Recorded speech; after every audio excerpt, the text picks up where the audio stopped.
Bonjour à toutes et à tous et bienvenue pour un nouveau guide d'après-séance. Et aujourd'hui on va faire une courte critique de Toy Story 4 de Josh Cooley et des studios Pixar. Alors beaucoup d'entre vous et moi-même pensions que Toy Story 3 allait clôturer les aventures de Woody et de Buzz, mais non, 10 ans plus tard à peu près, nous voilà avec le 4e opus et je vous avoue que j'espère qu'ils vont s'arrêter là parce qu'il est très bon. Même si le 3 clôture pour moi très bien l'histoire, mais bon, celui-ci arrive quand même à donner une nouvelle aventure, quelque chose d'intéressant, il propose pas mal de morale, mais il faut vraiment s'arrêter là pour éviter de faire l'épisode de trop, l'épisode qui va dénaturer la magie qu'ils ont réussi à créer avec l'univers Toy Story. Je rappelle quand même que le premier était celui qui a réussi à donner un souffle au dessin animé et à proposer une animation unique en son genre et surtout donner envie à des enfants de jouer avec des jouets et de regarder leurs jouets d'une autre manière. Toy Story doit se clôturer avec cet épisode, c'est terminé, pour pas faire l'épisode de trop. Maintenant, que vaut véritablement cet épisode 4? Est-ce qu'il est aussi parfait que le 3? Non, malheureusement. Je pense qu'il est quand même en dessous parce que Toy Story 3 a atteint un niveau d'écriture juste incroyable, des environnements magnifiques, bref, il était parfait. Mais quand même, cet 4e épisode propose des choses très intéressantes. Une animation encore plus folle, un peu trop à mon goût, puisqu'il faut savoir que les jouets sont tellement réalistes qu'ils font moins jouer. Pour l'exemple, Woody, quand il courait dans le premier opus, il courait tellement bizarrement que ça donnait cet aspect jouet. On avait face à nous véritablement un jouet qui prenait vie, mais qui était un simple jouet. Or là, ils sont tellement réalistes que certains jouets font trop réel et donc ne font plus jouer. Voilà, ce qui est un petit peu dommage, ça passe quand même plutôt bien, mais l'animation est juste incroyable, hein. Vraiment, visuellement, c'est juste magnifique. Malheureusement au niveau des environnements, là aussi le bas blesse parce qu'on a moins d'environnement, c'est moins spectaculaire que ce qu'on a vu dans les autres Toy Story et c'est vrai qu'en fait on est très proche de Toy Story 2 qui était aussi très terre à terre avec cet épisode 4, ce qui est dommage parce qu'on voyage beaucoup moins d'une certaine manière, mais ça reste beau à regarder. Après, un défaut qui est un défaut compliqué à expliquer, mais j'aime la VF. Parce qu'on retrouve Jean-Philippe Puy-Martin ou Richard Darbois, Woody et Buzz l'éclair, les voix iconiques. Mais derrière, on a par exemple Pierre Ninet, on a Angèle, je crois que c'est la chanteuse, on a Jamel Debbouze, et d'autres acteurs qui n'ont pas leur place en fait, enfin acteurs ou humoristes, etc., qui pour moi n'ont pas leur place en fait, qui font pas rêver les enfants. Ce que je veux dire par là, c'est que ce film n'est pas destiné qu'aux enfants, on est d'accord. Mais quand tu envoies des enfants regarder ce type de film, tu as envie qu'ils soient émerveillés par des voix qu'ils entendent régulièrement. Et je veux dire, dans les dessins animés actuels, on a des doubleurs qui reviennent très souvent et qu'ils entendent régulièrement et qui les feraient beaucoup plus rêver qu'un Jamel Debbouze. Jamel Debbouze ne fait pas rêver les enfants, parce que les enfants ne le connaissent pas forcément. Alors oui, nous en tant qu'adultes, on se dit ouais c'est cool, il y a Jamel Debbouze, et encore c'est cool, vite fait. Ouais, la chanteuse Angèle, ouais bof, elle chante très bien, elle a une sublime voix, mais en tant que voix pour un personnage de dessin animé, je trouve que ça colle pas très bien. Et en fait, la VF fait pas si rêver que ça, alors que derrière, par exemple, pour la version originale, on a un Tom Hanks pour le rôle de Woody, on a Tim Allen dans le rôle de Buzz l'éclair, on a Keanu Reeves. Can you Reeves? Yes, my guy, Can you Reeves? On a Laurie Metcalf qui font beaucoup plus rêver étrangement. Donc c'est pour ça, si vous êtes adulte, je vous conseillerais quand même la VF. Mais si vous pouvez, regardez la version originale. Par contre, pour les enfants, la VF passe très très bien. Elle est quand même très bonne.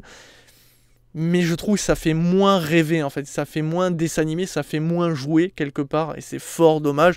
Mais en tout cas, heureusement que nous avons nos doubleurs iconiques, donc Richard et Jean-Philippe qui sont juste sublimes, ils sont toujours aussi merveilleux. Côté moral, là aussi c'est compliqué parce qu'ils ont voulu faire passer beaucoup de messages, ce qui est fort intéressant, mais il y en a tellement qu'ils s'y perdent un petit peu et que certaines se terminent de manière forcée, ce qui est fort dommage. Et il y a beaucoup de messages qui seront beaucoup plus facilement compréhensibles par les adultes que par les enfants. Ce qui me pose un peu de problème, mais encore une fois, ils arrivent à proposer des thèmes adultes dans quelque chose de très enfantin dans son aspect. Et ça marche très très bien. Mais c'est pour ça que je pense qu'il y a beaucoup plus d'adultes qui vont comprendre que les enfants. Mais je vous rassure, vous pouvez envoyer les enfants regarder le film tout seul. Il n'y a rien qui va choquer ou heurter. Au contraire, ils passeront un excellent moment parce que le film est bourré d'humour, bourré de scènes épiques, peut-être moins épiques que dans le 3, mais quand même. Malheureusement, Buzz l'éclair est devenu un personnage secondaire. Et quand je dis secondaire, il est presque absent alors qu'il est l'un des personnages iconiques de l'univers Toy Story. Il a été remplacé d'une certaine manière par Forky, cette fameuse fourchette, puisque pour l'histoire, sans rentrer vraiment dans les détails pour éviter de trop spoil, nous suivons les jouets de Andy qui ont enfin trouvé un nouveau propriétaire. Et ce jeune s'intègre un petit peu mal dans sa nouvelle école et va créer et donner vie, si on peut dire, à Forky, donc cette fameuse fourchette avec des bras spaghetti très chelous, qui, tout comme son propriétaire, a du mal à trouver sa place au milieu des jouets parce qu'il considère qu'il n'est pas un jouet. Woody, Buzz et les autres jouets vont tenter de faire comprendre à Forky que il a totalement sa place au sein des jouets car il est un jouet. Et c'est pour ça que je trouve cette histoire fort intéressante parce qu'il montre un message qui est oublié aujourd'hui par la jeune génération qui a l'habitude d'acheter des jouets en masse dans les catalogues ou de jouer à des jeux vidéo et donc de plus utiliser leur imagination.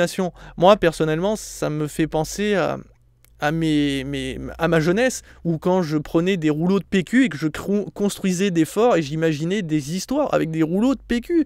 J'ai envie que les enfants d'aujourd'hui retrouvent cette manière de voir nos objets du quotidien et d'imaginer qu'en fait ce sont des jouets à part entière et qu'il n'y a pas besoin de dépenser des fortunes dans des jouets en plastique alors que tu as tout ce qu'il te faut autour de toi pour te créer des aventures et t'amuser.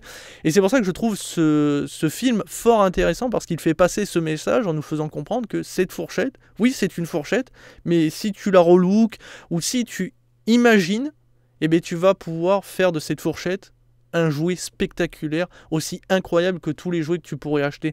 Et ça, je trouve ça très intéressant. C'est pour ça que je vous conseille vraiment, si vous avez des enfants, de les emmener voir ce film, parce qu'il est incroyable de ce côté-là. Après, il y a d'autres messages encore plus intéressants, mais celui-là, je le trouve juste magnifique et sublime. Et ça prouve que ils n'ont pas fait l'épisode de trop. Ils ont fait vraiment l'épisode qui arrive à s'implanter dans l'univers Toy Story. Il apporte des choses côté message, il apporte aussi côté animation parce qu'il est encore plus incroyable, même si ça peut créer des situations un peu problématiques où les jouets font moins jouer. Le fait est que Buzz l'éclair soit un petit peu en retrait me pose quand même beaucoup de problèmes, moi qui adore Buzz l'éclair, et ça je peux pas pardonner, ce qui fait que ma note sera une note de 4 étoiles sur 5. Je leur ai donné 5 étoiles sur 5 si Buzz l'éclair avait été aussi présent que d'habitude. Voilà qui conclut cette critique. J'espère qu'elle vous a plu, enfin j'espère surtout qu'elle vous a donné envie de voir Toy Story 4 si ce n'est pas encore fait. Et je vous dis à très vite et à très bientôt pour toujours plus de vidéos. Et la prochaine critique sera sur le Roi Lion. Et spoiler, c'est de la merde. Ciao ciao.